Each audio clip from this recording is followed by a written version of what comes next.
Guerre en Ukraine.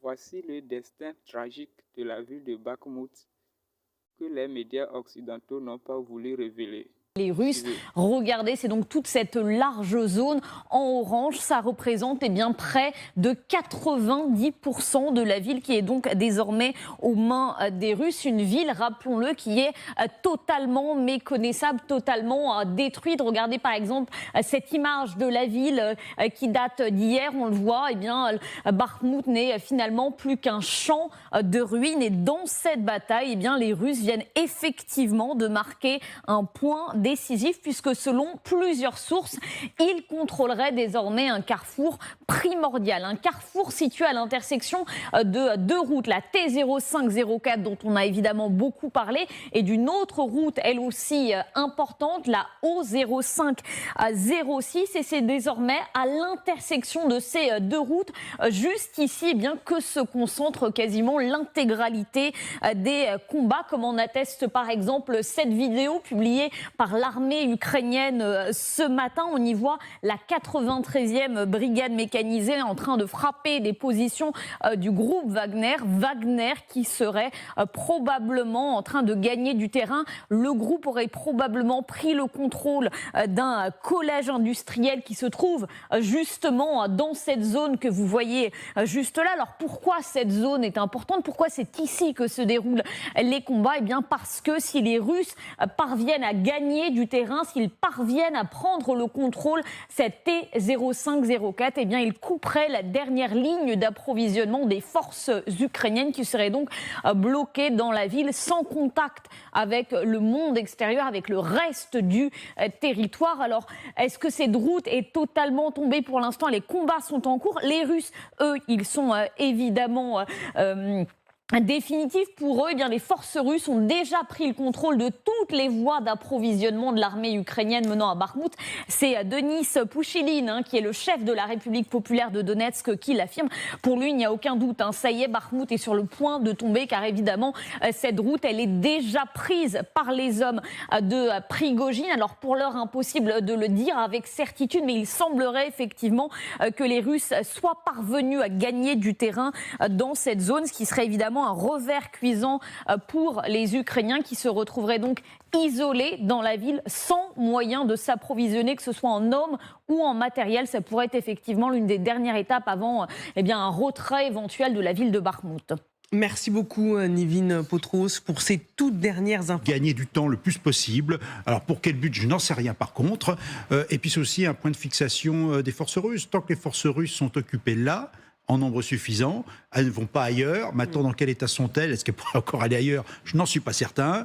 Mais je crois qu'aussi, il faut réintégrer Bakhmout dans l'aspect général et de cette attente d'une contre-offensive. Les forces russes utilisées là et fixées là n'iront pas ailleurs s'il y avait une contre-offensive. Donc je pense que ça fait partie d'un jeu général. Maintenant, la vérité, je ne sais pas où elle est.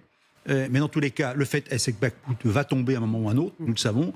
Et puis, bon, très honnêtement, Bakhmout aujourd'hui, puisqu'il en reste, est-ce que ça a vraiment un intérêt quelconque? C'est une vraie question qu'on peut se poser. La guerre, c'est aussi une histoire de symbole, Laurence. Alors moi, je ne suis pas tout à fait d'accord avec le général, parce que je pense, comme les généraux américains ne cessaient de le dire aux Ukrainiens à partir de décembre dernier, qu'il ne fallait pas tenir Bakhmout. Ah oui. Ça a été dit. Ça a été répété, ils ont essayé de dissuader Zelensky en lui disant « Attention, Bakhmout, ça n'a pas un intérêt stratégique, vous allez, vous les Ukrainiens, vous épuiser, vous affaiblir. » Et il y avait une victoire symbolique et une victoire pour le moral ukrainien. Cette victoire pour le moral ne va pas se passer avec une ville détruite. Et de manière plus stratégique, moi je considère que les Russes envoient un message avec...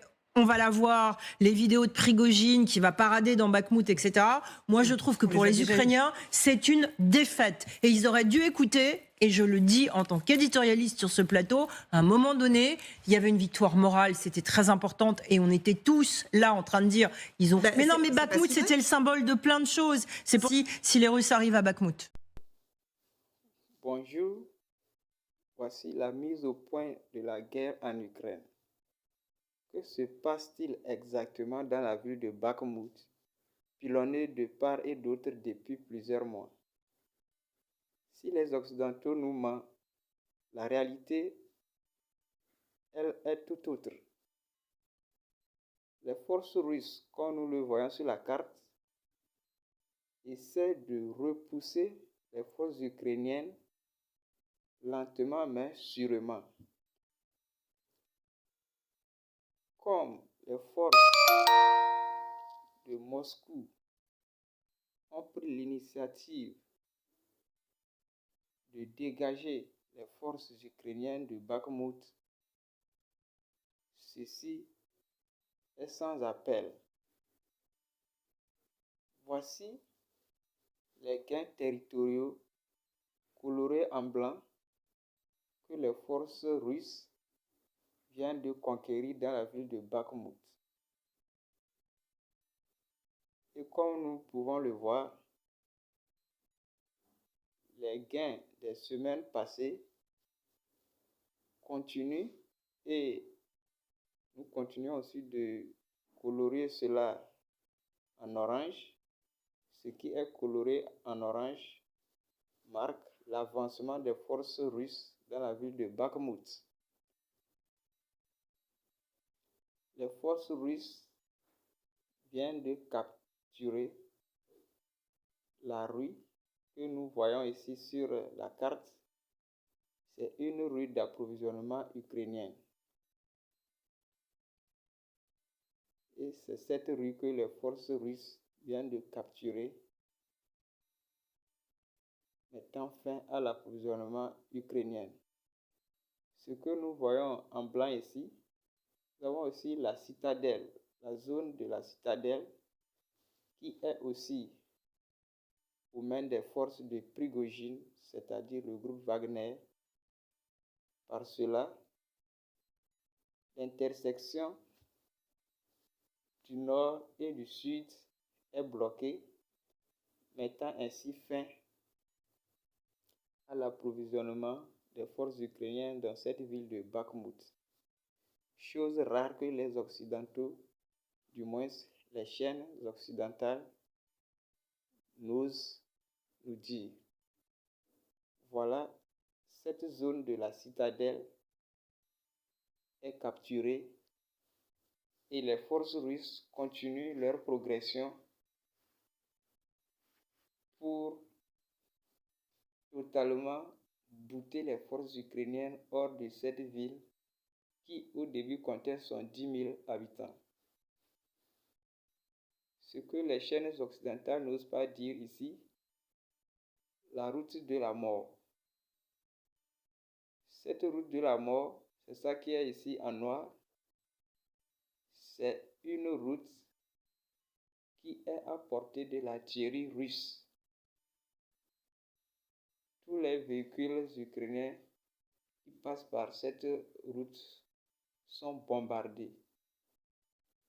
C'est ça le sens de l'autoroute de la mort que les chaînes occidentales n'ont pas révélé.